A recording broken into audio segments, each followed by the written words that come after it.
Hey, good morning, brothers and sisters. Derek Shoehorn here for Life Advice. I'm going to get through a few more of your questions today, but a little bit of housekeeping to do first. If I can't really call it housekeeping, I guess, because Sam Harris has trademarked that. Maybe we'll call this the warm up. We'll have a little warm up here until I get into the work sets that are your questions. So there's just a couple of things. First thing, on Monday's video, I said something at the start there about the lockdown being over.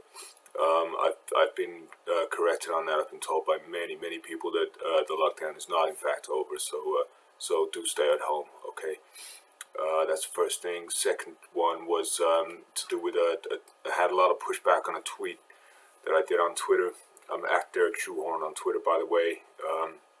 I did a tweet there about the singer Adele and her weight loss. I just said, all I said was that losing all that weight was a greater achievement, in my opinion, than selling all those CDs to the elderly, to the old people. Which I firmly believe that. I think it is a bigger achievement to lose whatever. I don't know how much weight you lost, but a lot of weight. It is a bigger achievement to do that than to sell CDs to old people, because the weight loss takes a huge amount of discipline, whereas the selling CDs to old people, all you had to do for that was find a cynical enough manager. So with that being said, I needed to clear those things up. That's not the work sets for today. The questions that have come in today, one of them is quite a in-depth answer, so I may not have time for a second one. We'll see. So let's get right into those anyway. Where have I put them? Oh, okay, my phone's over here. So yeah, like I say, this first one, this could be the rest of the video because this is quite in-depth. We'll see how long it takes me to get through the answer here. This is a very good question. Very thought-provoking. It's given me reason to go back over my past a little with a fine-tooth comb, which is always good, because it's good to go back over your past with a fine-tooth comb. Sometimes it helps to keep things in perspective for you here in the present and looking forward into the future as well. So the question is, Derek, how did you get your message out pre-internet? And that is a great question, because I'm sure for many of you guys it's hard to imagine me without the internet, because that's the only way you know me. I can assure you I do exist. I do exist elsewhere in the world, but you guys know me from the internet. So basically, it's a tough thing to go back over, to be honest with you, because I was born in the 80s, and as I've explained before, I knew I wanted to be a life coach from a very very early age, the age of 1. And we moved to London in the early 80s, and I just set about trying to start my business and garner a following for my teachings and my advice. And once we got into the early 90s, I was very frustrated. I was extremely frustrated, actually. In fact, my frustration lasted the whole of the 90s, because the thing that was so frustrating was that I already knew about the internet. I already knew what it was. I already knew how to use it. I could have, if I wanted to, I could have started a YouTube channel back then in 1990. But the problem is with being a pioneer, being far ahead of the crowd, is that often you have to wait for the rest of the guys to catch up. And that's just the way it is. If I'd started a YouTube channel back then, it wouldn't have been much good to me, because there would have been no one to watch it. No one had a computer at the time, and certainly they didn't have the internet or Google or YouTube. So it was frustrating. But what I did was I would go to my local park, and there was a public toilet there, and I used to just wait around outside the public toilet and see if anybody had any questions for me. In that setting, and it wasn't just the men's. I didn't discriminate. I hung around outside the ladies' toilets too, and some of them did have questions for me as well, which was always welcome. You know, I've always been prepared to answer your questions, no matter who you are, where you are, or what you've just done in the toilet. So it was a hard time, but I managed to scrape through. I managed to organize enough seminars on the picnic benches by the tennis courts to scrape a living. and that's how I got through the 90s. And by the end of the 90s, I did have a small following in that park, but unfortunately, I had to leave them because by then the internet had become mainstream enough that I could spend all my time at home on the internet and get my message out that way.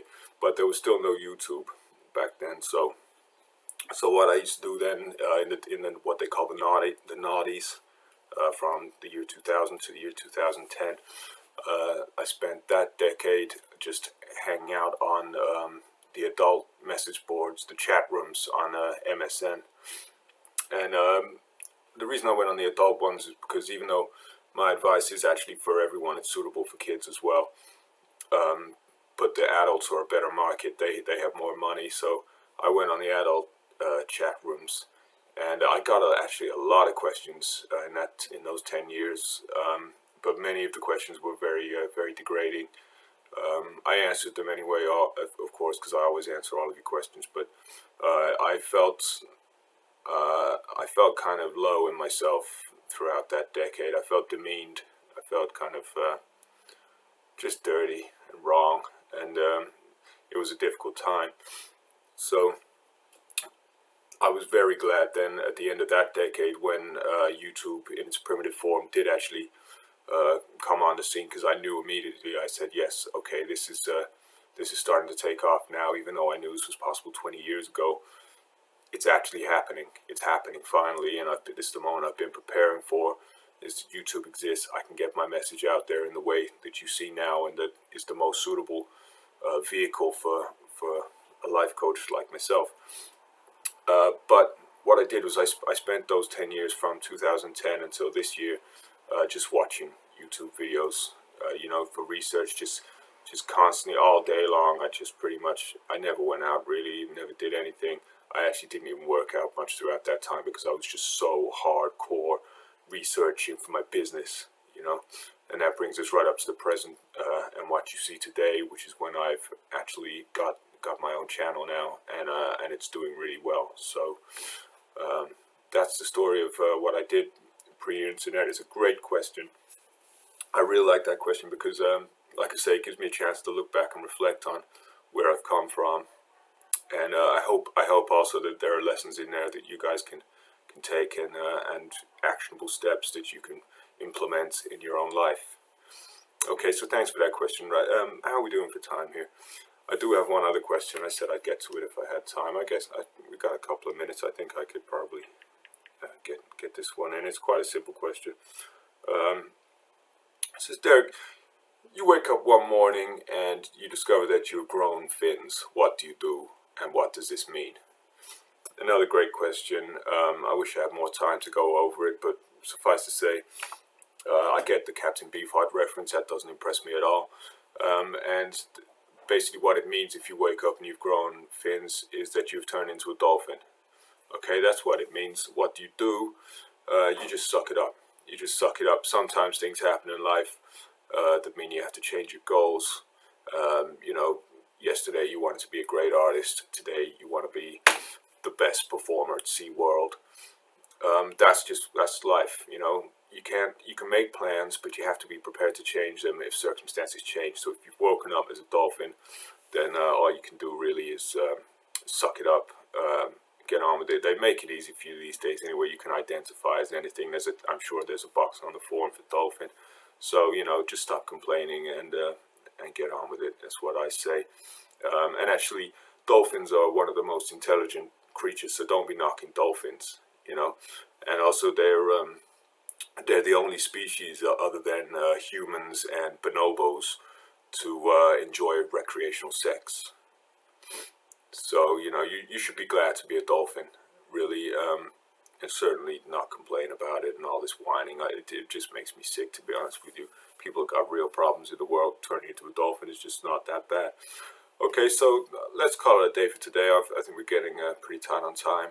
Thanks very much for those questions, guys. Keep them coming in. I hope you've taken some value from this video, and I'll see you guys next time. Leave your questions on Facebook, Twitter, and of course YouTube at Derek Shoehorn on all of those. Pretty much you can find me. You know where I'm at. Okay, take care, guys. I'll see you next time. Bye.